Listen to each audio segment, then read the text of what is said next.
नमस्कार। आज हम डिस्कस करेंगे हिमाचल प्रदेश जीके के क्वेश्चन और हिमाचल प्रदेश जीके के इंपॉर्टेंट क्वेश्चन डिस्कस करेंगे। हर एक question exam point of view से इंपॉर्टेंट है और डेफिनेटली आने वाले एग्जाम्स में आपकी हेल्प करेगा, जैसे कि पहले भी करता रहा है, चाहे वो अलाइड सर्विसेज का एग्जाम हो या फिर कोई और पब्लिक सर्विस कमीशन या राज्य चयन आयोग या हिमाचल का कोई और एग्जाम हो। क्वेश्चन नंबर 1 से जो है डिस्कशन को स्टार्ट करेंगे। बोलते हैं which of the following is correct about the number of community health centre in Himachal Pradesh in 2023-24। तो बोलते हैं 2023-24 में हिमाचल प्रदेश में कम्युनिटी हेल्थ सेंटर की कौन सी निम्नलिखित संख्या सही है।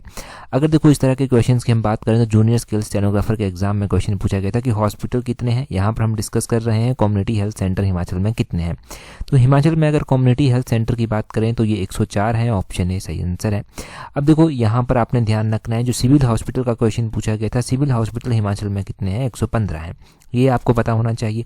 कम्युनिटी हेल्थ सेंटर जिनको CHC भी कहते हैं, कम्युनिटी हेल्थ सेंटर, ये 104 जो है वो हिमाचल प्रदेश में है। अगर हम प्राइमरी हेल्थ सेंटर की बात करते हैं जिनको PHC कहते हैं, PSC, तो ये प्राइमरी हेल्थ सेंटर जो है वो हिमाचल में 580 हैं।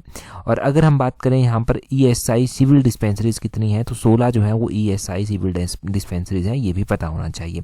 अगर हेल्थ सब सेंटर्स की बात करते हैं तो हेल्थ सब सेंटर जो है वो हिमाचल प्रदेश में 2114 है, 2114 है। तो ये सारा का सारा डाटा इंपॉर्टेंट है और इस तरह का डाटा गिरिराज पत्रिका में भी डिस्कस होता रहता है। देखो ये तो 100% श्योरिटी के साथ बात है कि जो कंटिन्यूटी में पढ़ेगा वो इस तरह के क्वेश्चन ठीक कर पाएगा। अगर ऐसा सोचेंगे कि एक वीडियो देख के, 2 वीडियो देख के यार एग्जाम के टाइम तैयारी करके एकदम से सब कुछ हो जाएगा, तो एकदम से नहीं होता। ये धीरे धीरे प्रोसेस होती है और धीरे धीरे में ही चीज़ें याद रहती हैं। तो ये सारा डाटा तभी याद रहेगा जब कंटिन्यूटी में आप चीज़ों को रिवाइज करते रहेंगे। और मिशन एलाइड का मोटिव यही है कि चीज़ों को बार बार रिवाइज किया जाए। पता चल गया ना, civil hospital community health centre PHC कितने हैं, ESI सिविल डिस्पेंसरी कितनी है, हेल्थ सब सेंटर कितने हैं, तो ये सब याद रखना। नेक्स्ट क्वेश्चन देखते हैं। अगले क्वेश्चन में बोलते हैं identify the number of beneficiary under मुख्यमंत्री शहरी आजीविका ग्रामीण गारंटी योजना। तो बोलते हैं कि मुख्यमंत्री शहरी आजीविका गारंटी योजना के तहत लाभार्थियों की संख्या की पहचान कीजिए। देखो जो हमारे पास 2023-24 का डाटा अवेलेबल है, यानी कि इकोनॉमिक सर्वे 2023-24 के अकॉर्डिंग जो हमारे पास डाटा अवेलेबल है, उसके अकॉर्डिंग ये पता चलता है कि हिमाचल प्रदेश में ये जो मुख्यमंत्री शहरी आजीविका गारंटी योजना जो कि कोविड-19 के दौरान चलाई गई थी, इसमें जो बेनिफिशरीज की संख्या है वो है 16,827। ऑप्शन डी जो है वो सही आंसर हो जाएगा। यहाँ से देखो, यहाँ से भी 99% श्योरिटी है कि क्वेश्चन बनेगा। अब क्या क्या क्वेश्चन बन सकते हैं वो देखते हैं। देखो गवर्नमेंट ऑफ हिमाचल के द्वारा जो है वो कोविड-19 पैंडेमिक जब आया था तब एक योजना चलाई गई, मुख्यमंत्री शहरी आजीविका गारंटी योजना। ये जो है वो 16 मई 2020 यानी कि 2020 में 16 मई 2020 को लॉन्च की गई, स्टार्ट की गई। इसका जो मोटिव था वो क्या था, to enhance the livelihood security in urban areas by providing 120 days of guaranteed wage employment. उस टाइम क्या हुआ, बहुत सारे लोगों का रोजगार चला गया। सरकार कंसर्न थी, सरकार ने क्या किया, लोगों को शहरी क्षेत्रों में, जैसे मनरेगा चलती है ग्रामीण क्षेत्रों में, शहरी क्षेत्रों में ये योजना चलाई, मुख्यमंत्री शहरी आजीविका योजना, और इसके तहत लोगों को रोजगार देने की बात कही। मिनिमम 120 डेज का रोजगार देने की यहाँ पर बात कही गई। और इस स्कीम को फिर से रीनोटिफाई किया गया 19 अप्रैल 2021 को और 26 मार्च 2022 को, ये भी आपने ध्यान रखना है। और मुख्यमंत्री शहरी आजीविका गारंटी योजना, इसके तहत जो बेनिफिशरीज की संख्या है वो है 16,827, ये आपको पता होना चाहिए। और इसमें जो डेज की बात की जाए कि कितने डेज रोजगार मिला, क्या हुआ, तो 6,31,506 मैन डेज जो है टोटल यहाँ से जो है वो डेज मिले और 14.26 करोड़ जो है वो यहाँ पर खर्चा आया। तो ये आपने ध्यान रखना है। मुख्यमंत्री शहरी आजीविका योजना, इसमें बेनिफिटेड जो है वो 16,827 बेनिफिशरीज हैं टोटल। हमने यहाँ पर जान लिया अलग अलग बातें क्या है। तो ये सारा इंपॉर्टेंट डाटा आपके लिए हो गया। यहाँ से क्वेश्चन बन सकता है, पूरे चांसेस हैं। अगला क्वेश्चन देखिए, बोलते हैं which of the following festival is celebrated in Lahaul Spiti for the welcome of winter festival. Lahaul Spiti घाटी जो है ना, वहाँ पर अलग अलग फेस्टिवल अलग अलग टाइम में मनाए जाते हैं और ये सारे के सारे फेस्टिवल इंपॉर्टेंट होते हैं। कुछ भी फेस्टिवल, कोई सा भी फेस्टिवल एग्जाम में पूछा जा सकता है। बस यहाँ पर वही पूछा गया है कि विंटर जब यहाँ पर आता है तो शीतकालीन सत्र का स्वागत के लिए लाहौल स्पीति में कौन सा त्यौहार जो है वो मनाया जाता है। तो यहाँ पर जो है वो लच्छांग त्यौहार मनाया जाता है। ये लच्छांग त्यौहार, ऑप्शन ए जो है वो सही आंसर हो जाएगा। हम देखो इतने फेयर फेस्टिवल हम पढ़ेंगे एक साथ तो कन्फ्यूजन हो जाएगा। यहाँ पर जो ऑप्शंस में हमारे पास फेयर फेस्टिवल दिए गए हैं, पहले हम उनको रिवाइज करते हैं, उनको समझते हैं। देखो लच्छांग जो है ये सेलिब्रेट किया जाता है जब विंटर सीजन जो है वो आता है, विंटर सीजन के वेलकम के लिए जो है ये मनाया जाता है। यहाँ पर लोग पूजा करते हैं और जो विंटर है, विंटर सीजन जो है वो लोगों के लिए हैप्पी प्रोस्पेरस रहे, उसकी जो है कामना की जाती है। यहाँ पर ग्यागो फेस्टिवल है। एक ग्यागो फेस्टिवल जो है ये फेयरवेल होती है ओल्ड ईयर को, और एंड ऑफ दिसंबर में ऑब्वियसली ये होता है। ग्यागो फेस्टिवल आपने ध्यान रखना है, लाहौल स्पीति का ये इंपॉर्टेंट फेस्टिवल है ग्यागो फेस्टिवल। एक बिंगर सेलिब्रेशन यहाँ पर होती है। बिंगर सेलिब्रेशन जो है ये तब होती है जब कोई भी लड़का पैदा होता है या पहली बार किसी के लड़की पैदा होती है, तो ये बिंगर फेस्टिवल जो है वो बिंगर सेलिब्रेशन जो है वो की जाती है। उसी तरह लदराचा फेस्टिवल भी जो है वो लाहौल स्पीति में होता है। लदराचा तो मोस्ट इंपॉर्टेंट फेस्टिवल है। लदराचा फेस्टिवल जो है वो एनुअल फेयर है यहाँ का एक, जो कि मुख्य रूप से किब्बर गांव में मनाया जाता है। किब्बर वाइल्ड लाइफ सेंचुरी आपने सुनी है, जो कि हिमाचल प्रदेश की लार्जेस्ट वाइल्ड लाइफ सेंचुरी जो है वो है। अब यहाँ पर ये मनाया जाता है। क्वेश्चन पूछने वाला ये भी क्वेश्चन पूछ सकता है कि कौन से महीने में ये सेलिब्रेट किया जाता है, तो ये मंथ ऑफ जुलाई के महीने में जो है ये सेलिब्रेट किया जाता है। अभी कौन सा महीना चला, तो अभी देखो जुलाई महीना ही चला हुआ है, तो ऑब्वियसली अभी के पास जो है मेला जो है वो मनाया गया होगा, लदराचा मेला, लदराचा फेस्टिवल आपने ये ध्यान रखना है। ठीक है जी, ये भी हो गया क्लियर। नेक्स्ट क्वेश्चन देखते हैं हमारे पास क्या बोलते हैं। बोलते हैं against which Raja of Kangra did Mahmud bin Tughlaq undertake a campaign. तो बोलते हैं कि महमूद बिन तुगलक के द्वारा कांगड़ा यानी कि नगरकोट के किस राजा के विरुद्ध अभियान चलाया गया था। अगर हम बात करते हैं मोहम्मद बिन तुगलक की, तो मोहम्मद बिन तुगलक की बात की जा रही है। इसने जो है वो कांगड़ा के राजा थे पृथ्वीचंद, इनके विरुद्ध जो था वो अभियान चलाया था। ऑप्शन ए जो है वो सही आंसर हो जाएगा। अब देखो कांगड़ा रियासत जो है ना, ये वन ऑफ द ओल्डेस्ट रियासत है हिमाचल प्रदेश की। यहाँ से अलग अलग क्वेश्चन जो है वो बनते हैं, वही देखते हैं कि कौन कौन से क्वेश्चन किस तरह से बन सकते हैं, क्या क्या याद रखना है यहाँ से। पहला तो ये याद रखना है आपने कि कांगड़ा के ऊपर अटैक हुए, वो कब अटैक हुआ, किसने अटैक किए। कांगड़ा के ऊपर 1009 में जो था वो अटैक हुआ था। वो अटैक महमूद गजनवी के द्वारा जो था वो किया गया था। जगदीश चंद उस टाइम कांगड़ा के राजा जो था वो हुआ करते थे।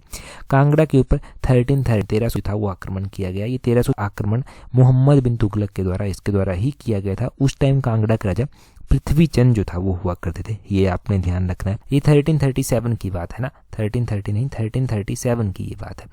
ठीक है जी, 1337 में जो था ये मोहम्मद बिन तुगलक जो था ना, इसके द्वारा क्या किया गया था, कांगड़ा के ऊपर अटैक किया गया था। पृथ्वीचंद उस टाइम यहाँ के राजा हुआ करते थे। 1365 की उसके बाद बात करते हैं। 1365 में किसके द्वारा अटैक किया गया, 1365 में फिरोज शाह तुगलक के द्वारा अटैक किया गया, ये आपने ध्यान रखना है। फिरोज शाह तुगलक के द्वारा यहाँ पर अटैक किया गया। अब जब फिरोज शाह तुगलक यहाँ पर अटैक करता है तो वो ज्वालामुखी मंदिर को भी टारगेट करता है। वहाँ से कहा जाता है कि वो 1300 के लगभग 1300 किताबें थी जिनको वहाँ से वो ले गया था। बाद में चलकर उनका अनुवाद फारसी भाषा में जो था वो करवाया गया था, ये भी कहा जाता है। तो ये आपने ध्यान रखना है। फिरोज शाह का पुत्र जो नसीरुद्दीन था वो 1389 में जो है वो भाग कर आया था और उसने नगरकोट की पहाड़ियों में शरण ली थी। तब कांगड़ा के राजा जो है वो राजा सांगर चंद जो था वो हुआ करते थे। उसके बाद कहा जाता है कि तैमूर लंग के ऊपर भी पहाड़ी क्षेत्रों पर आक्रमण करने की कोशिश की गई, पर उस टाइम कांगड़ा के राजा मेघचंद जो था वो हुआ करते थे। मेघचंद को तो ये टच नहीं कर पाया था, परंतु इनके कार्यकाल के दौरान ही इसने शिवालिक की पहाड़ियों को जरूर लूटा था। ये 1398 की बात है जब तैमूर लंग के द्वारा जो था वो आक्रमण किया गया था, ये आपने ध्यान रखना है। उस टाइम हंडूर जो नालागढ़ कहते हैं उसको, हंडूर के राजा आलमचंद होते थे और उन्होंने तैमूर लंग की सहायता हुई जो था वो की थी शिवालिक की पहाड़ियों को लूटने में, ये आपने ध्यान रखना है जी। अगला क्वेश्चन देखते हैं हमारे पास क्या बोलते हैं around which century did Buddhist scholar Chandragomin write about Audumbaras. तो बोलते हैं कि बौद्ध विद्वान चंद्रगोमी के द्वारा किस सदी के आसपास औदम्बरों के बारे में लिखा गया था। अगर हम बात करते हैं यहाँ पर जो बौद्ध विद्वान थे चंद्रगोमी की, इनके द्वारा कौन सी सदी के आसपास जो था वो औदम्बरों के बारे में लिखा गया, तो इनके द्वारा 5th सेंचुरी के आसपास की ये बात है। ये क्वेश्चन भी मोस्ट इंपॉर्टेंट क्वेश्चन है। 5th सेंचुरी के आसपास जो है वो इनके द्वारा औदम्बरों के बारे में लिखा गया था। अगर औदम्बरों की बात करती है तो महाभारत के अकॉर्डिंग अगर बात मानी जाए तो महाभारत के अकॉर्डिंग औदम्बर जो था वो विश्वामित्र के वंशज जो है वो माने गए, और जिनका कौशिक गोत्र जो है इस गोत्र से ये संबंध रखते थे, ये आपने ध्यान रखना है। औदम्बरों के सिक्के हिमाचल के कुछ एक स्थानों पर देखने मिले, जैसे कि ज्वालामुखी में ये देखने को मिले, कांगड़ा में देखने को मिले। हिमाचल से बाहर भी होशियारपुर पठानकोट में ये सिक्के, गुरदासपुर में ये सिक्के देखने को जो है वो मिलते हैं। और आपने ध्यान रखना है कि ये जो औदम्बर थे ये शिव की पूजा किया करते थे, ये भी पता होना चाहिए। पाणिनि के गणपथ के अनुसार औदुंबर जाति का विवरण जो है वो मिलता है, पाणिनि के ग्रंथों में भी इसका अनुवाद मिलता है, ये भी आपने ध्यान रखना है। तो औदुंबरों के बारे में आपने यहाँ से जान लिया। 5th सेंचुरी के आसपास की ये बात है, ये भी आपको पता चल गया जब बुद्धिस्ट स्कॉलर चंद्रगोमिनी ने जो है वो औदुंबरों के बारे में लिखा था।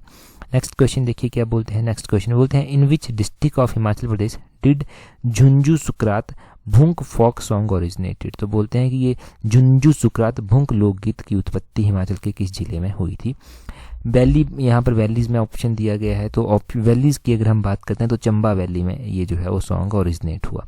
चंबा वैली एक इम्पॉर्टेंट वैली है हमारी हिमाचल की, और चंबा वैली को valley of honey and milk भी जो है वो कहा जाता है। देखो चंबा वैली के बारे में आपको पता चल गया कि इसको हनी एंड मिल्क भी कहा जाता है। ये जो है वो यहाँ पर झुंझुनू सुकृत ये भुंक सॉन्ग जो है वो ओरिजिनेट हुए। एक क्वेश्चन क्या पूछा गया एग्जाम में, क्वेश्चन ये पूछा गया कि ऐसा कौन सा फेस्टिवल है चंबा का जहाँ पर सिर्फ बच्चे और औरतें ही जाती हैं। तो वो कौन सा फेस्टिवल है, आपने सूही मेला वो ध्यान रखना है, चंबा का सूही मेला इंपॉर्टेंट है। चंबा में और भी बहुत सारे जो हैं वो ऐसे गीत जो हैं वो ओरिजिनेट हुए, गीत यहाँ पर गाए जाते हैं। कुछ एक लव बेस्ड सॉन्ग हैं, जैसे कि यहाँ का इम्पोर्टेंट सॉन्ग है एक कुंजू चंचलो, यहाँ का फेमस सॉन्ग है। आपने लच्छी यहाँ का इंपॉर्टेंट सॉन्ग ध्यान रखना है। राजा गद्दन सॉन्ग हो गया यहाँ का, है ना। ये सारे सॉन्ग आपने यहाँ के ध्यान रखने हैं। हिमाचल के कुछ और स्थानों के जैसे कि झुंझुनू सुकरात सॉन्ग हो गया यहाँ का, रूपसू सॉन्ग हो गया यहाँ का चंबा वैली का, मोहना सॉन्ग बिलासपुर का है, झूरी जो है वो सिरमौर में परफॉर्म गाया जाता है, लम्बन अगर हम बात करें तो ये कुल्लू का है, गंगी हो गया, तापी हो गया, ये सॉन्ग जो है वो लव बेस्ड सॉन्ग्स हैं, और ढोलरू हो गया, ये सीजनल सॉन्ग जो है वो परफॉर्म किया जाता है। तो ये सारा आपने यहाँ पर सॉन्ग्स के बारे में ध्यान रखना है। सॉन्ग्स की ये पूरी जानकारी पता चल गई। और अच्छा देखो, एलाइड सर्विसेज के लिए इस तरह के क्वेश्चन बहुत इंपॉर्टेंट है, और अगर आप तैयारी एलाइड सर्विसेज की कर रहे हैं तो इस तरह के क्वेश्चंस आप और भी प्रैक्टिस कर सकते हैं। टेस्ट सीरीज फुल लेंथ जो है वो प्रैक्टिस कर सकते हैं। टेस्ट सीरीज का लिंक नीचे डिस्क्रिप्शन बॉक्स कमेंट बॉक्स में दिया गया है, वहाँ से अवेल कर लेना। और डेफिनेटली जब आप टेस्ट सीरीज प्रैक्टिस करेंगे तो आपको जो है वो अपने अंदर इंप्रूवमेंट देखने को मिलेगी, आपकी जो कमियाँ हैं वो भी इम्प्रूव होंगी। और ऑनेस्टली प्रैक्टिस करेंगे तो इम्प्रूवमेंट के साथ जो है वो आपको कॉन्फिडेंस भी एक देखने को मिलेगा कि फाइनल एग्जाम तक पहुंचते पहुंचते आप फुल कॉन्फिडेंट फील करेंगे। ठीक है, तो टेस्ट सीरीज का लिंक नीचे डिस्क्रिप्शन बॉक्स कमेंट बॉक्स में दिया गया है, वहाँ से अवेल कर लेना। अगला क्वेश्चन देखिए, बोलते हैं यहाँ पर which of the following lake lies between Sano and Gudiyal village of Chamba district in Himachal Pradesh. तो बोलते हैं कि निम्नलिखित में से कौन सी झील हिमाचल प्रदेश के चंबा जिले के सानो और गुडियाल गाँव के बीच में स्थित है। देखो हिमाचल प्रदेश के चंबा जिले की लेक के बारे में पूछा गया है कि कौन सी झील जो है वो सानो और गुडियाल के बीच में स्थित है। तो ये महाकाली झील है, ऑप्शन ए जो है वो सही आंसर हो जाएगा। महाकाली झील जो है ये सानो और गुडियाल विलेज के बीच में स्थित है। इस लेक के बारे में थोड़ा सा जानते हैं। महाकाली लेक एक हाई एल्टीट्यूड लेक है चंबा की, और ये सानो और Gudiyal village of Chamba district इनके बीच में स्थित है। अगर हम बात करें कि कितने मीटर एल्टीट्यूड पर ये स्थित है तो 4080 मीटर से जो है वो सी लेवल से ये एबव है, ये आपने ध्यान रखना है। चंबा में और भी इंपॉर्टेंट लेक्स हैं, उन लेक्स को देखते हैं एक बार। यहाँ पर अगर आप देखेंगे तो चंबा में खजियार लेक आती है, लामाडल लेक आती है, मणिमहेश झील आती है, गढ़ासरू झील आती है, महाकाली झील यहाँ पर आती है। ठीक है जी। शिमला में अगर आप देखेंगे तो चंद्रनाहल झील आती है, तानू जुब्बल झील आती है। किन्नौर में अगर आप देखेंगे तो नाको झील, सुरंग झील आती है। सिरमौर की रेणुका झील और सुकेती लेक है। कांगड़ा की डल झील है, पोंग झील है और करेरी झील है, ये आपने ध्यान रखना है। तो ये आपने हिमाचल के जो है 5 इंपॉर्टेंट डिस्ट्रिक्ट्स जान लिए, यहाँ पर जो इंपॉर्टेंट लेक्स हैं वो जान ली। इसी तरह जो है वो बाकी डिस्ट्रिक्ट्स को भी एक नज़र में देख लेते हैं जल्दी से। जैसे कि मंडी की बात करें, यहाँ पर रिवालसर झील आती है, पराशर झील, कुमारवाह झील, कुंतभ्योग झील, कलासर झील, पंडोह झील, सुखसार झील आती है। कुल्लू में भृगु झील, सरियोलसर झील, मंतलाई झील, सिंगटिंगू झील, दशहर झील, दियोरी झील और हंसा झील जो है वो आती है। और उसी तरह देखेंगे लाहौल स्पीति में, तो लाहौल स्पीति में चंद्रताल, सूरजताल, दीपक ताल, नीलकंठ, यूनामसो झील जो है वो आती है। तो ये अलग अलग लेक्स हैं चंबा की, ये माइंड मैप के थ्रू आपने यहाँ पर देख लिया और लेक्स के बारे में आपको यहाँ से जानकारी मिल भी गई। ठीक है जी, तो ये पता चला आपको। और महाकाली झील का एल्टीट्यूड ना ये भी ध्यान रख लेना आप यहाँ से। अगला क्वेश्चन देखिए क्या बोलते हैं which of the following belongs to the scheduled tribe in Himachal Pradesh. बोलते हैं इनमें से कौन सा शेड्यूल्ड ट्राइब से बिलोंग करता है, कौन सी मतलब कम्युनिटी है जो शेड्यूल्ड ट्राइब से बिलोंग करती है। तो अगर हम बात करें इनमें से जो ऑप्शंस हमारे पास दिए गए हैं, तो लांबा जो है ये शेड्यूल्ड ट्राइब से बिलोंग करते हैं। देखो शेड्यूल कास्ट और शेड्यूल्ड ट्राइब के ऊपर एक क्वेश्चन ज़रूर एग्जाम में बना है, चाहे आप वो पेपर 1 उठा के देख लेना, पिछले एलाइड के एग्जाम उठा के देख लेना, HS के एग्जाम उठा के देख लेना, कोई ना कोई क्वेश्चन किसी अलग अलग रूप में पूछ लिया जाता है। थोड़ा सा डाटा देखते हैं। ये हमारे पास शेड्यूल्ड ट्राइब पॉपुलेशन का कुछ डाटा दिया गया है, यहाँ पर देखना है इसको। यहाँ पर देखो इसके ऊपर एक अलग से रील भी आपको मिल जाएगी, तो रील्स भी देखें। जो भी इंपॉर्टेंट टॉपिक्स होते हैं उनके ऊपर कभी कभी रील्स भी बना दी जाती हैं। देखो scheduled tribe as per percentage of total population, अगर टोटल पॉपुलेशन में अगर आप देखेंगे ना कि शेड्यूल्ड ट्राइब की परसेंटेज कितनी है, तो वो है 5.71%। ठीक है, ये आपने 5.71% ध्यान रखना है। एक नंबर का क्वेश्चन ये बनता है। दूसरा पूछ लेंगे कि हाईएस्ट परसेंटेज कौन सी डिस्ट्रिक्ट की है, तो ये लाहौल स्पीति डिस्ट्रिक्ट की जो है वो हाईएस्ट परसेंट है, एक क्वेश्चन ये बन गया। लोएस्ट कौन सी डिस्ट्रिक्ट है, लोएस्ट परसेंटेज हमीरपुर डिस्ट्रिक्ट है, दूसरा क्वेश्चन ये बन गया। 0.67% जो है ये है। हाईएस्ट में पहला तो लाहौल स्पीति का है और दूसरा जो है वो किन्नौर का है, ये भी ध्यान रखना है। 57.95% जो है वो यहाँ पर शेड्यूल्ड ट्राइब पॉपुलेशन है। चंबा में उसके बाद 26.10% है। ठीक है जी, ये 2011 की जनगणना के अनुसार आप शेड्यूल्ड ट्राइब का डाटा देख रहे हैं। उसी तरह सोलन की बात करेंगे तो 4.42, कुल्लू में 3.84, बिलासपुर में 2.80, सिरमौर में 2.13 और ऊना में 1.63, मंडी में 1.28, शिमला में 1.08। एग्जामिनर कुछ भी पूछ रहा है तो कुछ भी पूछ रहा है ना, तो ये बार बार चीज़ें रिवाइज करनी पड़ेगी और हम जो है वो उनको बार बार रिवाइज करेंगे। ठीक है जी, तो इंपॉर्टेंट पॉइंट्स आप नोट कीजिए, बाकी चीज़ें बार बार रिवाइज होंगी तो वो खुद ही आपको याद रहेंगी, तो कोई बहुत ज़्यादा स्ट्रेस आपको नहीं लगेगा। 5.71 का पता चल गया, हाईएस्ट लाहौल का, दूसरे नंबर पर किन्नौर का, लोएस्ट हमीरपुर का और लोएस्ट में उसके बाद हमीरपुर के बाद शिमला है। तो ठीक है जी, ये पता चल गया, इतना एनफ है अभी के लिए। फिर से एक बार रिवाइज करेंगे तो फिर से आपको चीज़ें रिमाइंड हो जाएंगी और फिर भूलेंगी नहीं। चलिए नेक्स्ट क्वेश्चन देखते हैं हमारे पास यहाँ पर क्या पूछा गया।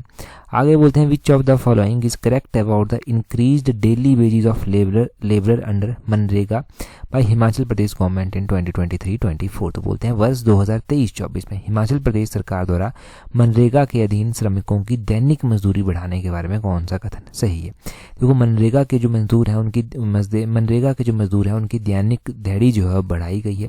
अभी जो क्वेश्चन हमने पढ़ा था वो हमने क्या पढ़ा था, हमने ट्राइबल एरियाज में पढ़ा था, परंतु ये नॉर्मली पूछा गया है। ठीक है, तो नॉर्मली अगर हम बात करें कि कितनी दिहाड़ी बढ़ाई गई है, तो पहले 224 रुपया हुआ करती थी और अब ये 240 रुपया जो है वो कर दी गई है। तो ऑप्शन सी जो है वो सही आंसर हो जाएगा। फ्रॉम 224 टू 240, ये आपने ध्यान रखना है। यहाँ से थोड़ा सा डिटेल से देख लेते हैं, 2 नंबर पक्के हो जाएंगे। बोलते हैं मनरेगा के अंदर जो है वो स्टेट गवर्नमेंट ने डेली वेजेस इंक्रीज़ किए हैं लेबर के 224 से 240 में। ये जनरल एरियाज़ में किए गए हैं, जो भी आपके जनरल एरियाज़ जो है वो आते हैं। अगर ट्राइबल एरियाज़ में इसको आप देखेंगे तो पहले 280 रुपया जो था वो दिया जाता था, परंतु ट्राइबल एरियाज़ में इसको बढ़ाकर 294 जो है वो कर दिया गया है। ट्राइबल एरियाज़ में बढ़ाकर 294 कर दिया गया है और जो जनरल एरिया आपके हैं उसमें 224 से बढ़ाकर 240 जो है वो कर दिया गया है। तो ये 2 नंबर का सीधा क्वेश्चन बनेगा। अभी भी एग्जाम में इसमें इतनी कैपेसिटी है कि अभी भी ये पूछा जाए, तो इतना यहाँ से हम ध्यान रखेंगे। अब देखो इस मनरेगा योजना के बारे में भी जानना ज़रूरी है, क्योंकि आप तैयारी कर रहे हैं अलाइड एग्ज़ाम की। तो अलाइड एक इम्पॉर्टेंट एग्ज़ाम है और इसमें कुछ भी कहीं से भी पूछा जा सकता है। मनरेगा का पूरा नाम है Mahatma Gandhi national rural employment guarantee act, तो ये आपने ध्यान रखना है। अब ये एक्ट जो है ये 2005 का एक्ट है, ये आपने ध्यान रखना है। इसको एनेक्ट कब किया गया था, तो अगस्त 25 2005 को इसको जो था वो एनेक्ट किया गया था। इसमें एक और क्राइटेरिया रखा गया होता है कि जो काम है ना वो 5 किलोमीटर के तहत ही दिया जाएगा। 5 किलोमीटर का जो रेडियस होगा, पहले तो इसमें ये है कि जो जिसको भी काम दिया जाएगा ना, इसमें राइट टू वर्क, क्योंकि एक राइट है, तो राइट टू वर्क को इंश्योर करने के लिए जो है ये इंट्रोड्यूस किया गया मनरेगा योजना। और इसमें सरकार ने ये कह दिया कि जो भी नागरिक होगा भारत का 18 साल से ऊपर उम्र होगी, ग्रामीण क्षेत्रों में रहने वाला होगा, उसको ही मनरेगा के तहत फ़ायदा दिया जाएगा।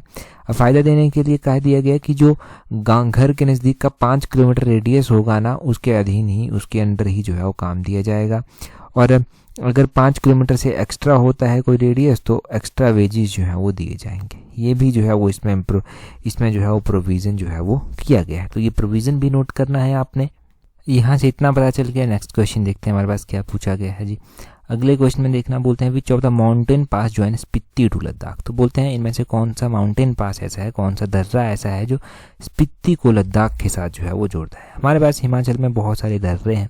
अब अलग अलग दर्रे जो हैं वो अलग अलग जगह को अलग अलग स्थानों के साथ जो है वो जोड़ते हैं। यहाँ पर पूछा गया है स्पीति को लद्दाख के साथ जोड़ने वाला दर्रा। स्पीति को लद्दाख के साथ जो दर्रा इनमें से जोड़ता है वो है इनमें से कांगला दर्रा। ऑप्शन बी जो है वो सही आंसर हो जाएगा। अब हम दर्रों के बारे में जान लेते हैं कि कौन सा दर्रा किसको किसके साथ जोड़ता है, कितने एल्टीट्यूड के ऊपर जो है वो स्थित है।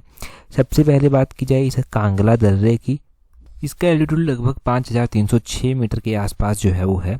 और अगर हम बात करें यहाँ पर कुंजुम दर्रा जो है वो दिया गया है। कुंजुम दर्रा जो है वो किसको किसके साथ जोड़ता है, तो ये लाहौल को स्पीति के साथ जोड़ता है। ये लाहौल स्पीति में ये स्थित है और इसका एल्टीट्यूड कितना है, 4520 मीटर एल्टीट्यूड जो है वो इस कुंजुम दर्रे का जो है वो है। कुंजुम दर्रे का एल्टीट्यूड पता चल गया। यहाँ पर हामटा भी ऑप्शन में दिया गया है।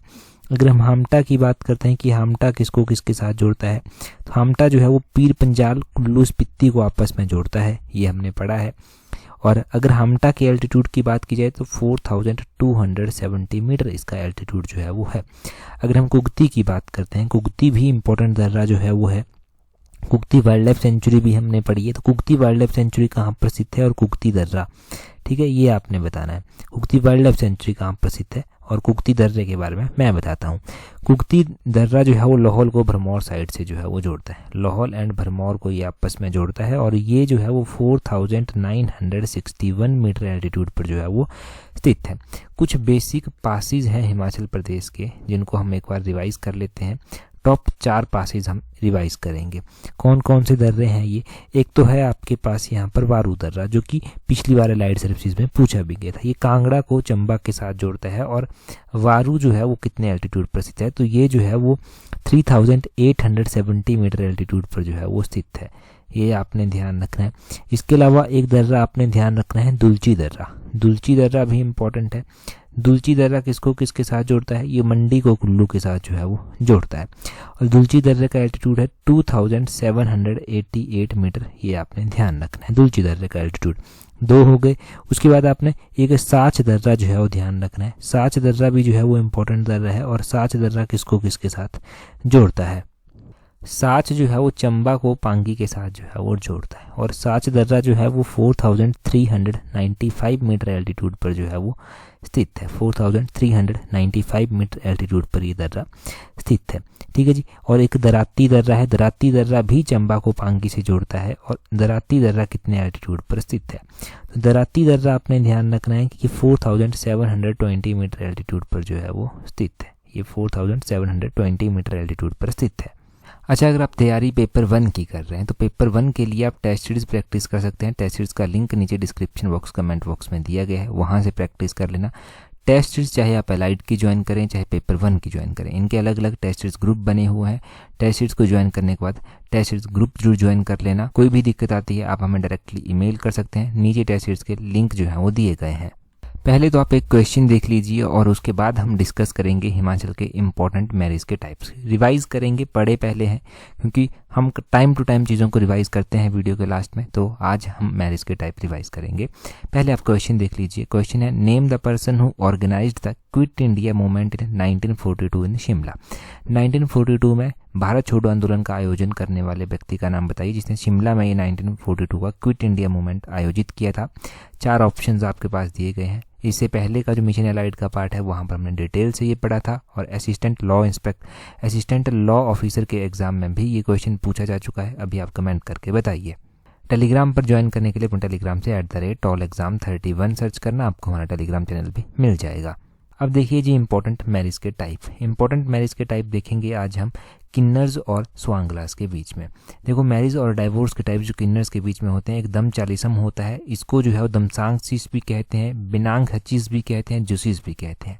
ये लव मैरिज का टाइप जो है वो होता है। दरोस होता है, दुवर होता है, न्यामशा होता है, न्यामशा दे पांग होता है, आशीष होता है, हचीश होता है। ये मैरिज बाय फोर्स होता है, फोर्सफुली की जाने वाली मैरिज है। जाने खंग जाने तंग तो एक कॉमन मैरिज का टाइप आ जाता है।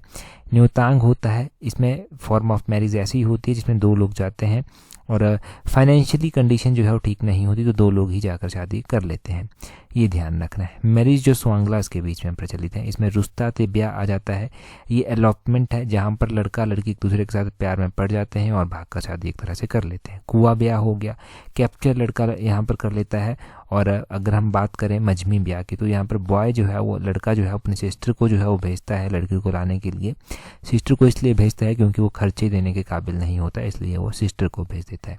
तो ये ध्यान रखना है। अलग अलग मैरिज का जो सिस्टम है, मैरिज के जो टाइप्स हैं किन्नर्स और स्वांगलास के बीच में, वो हमने रिवाइज कर लिए। आज के इस वीडियो में इतना ही है। That's all for today. Thank you very much for watching and listening it very patiently.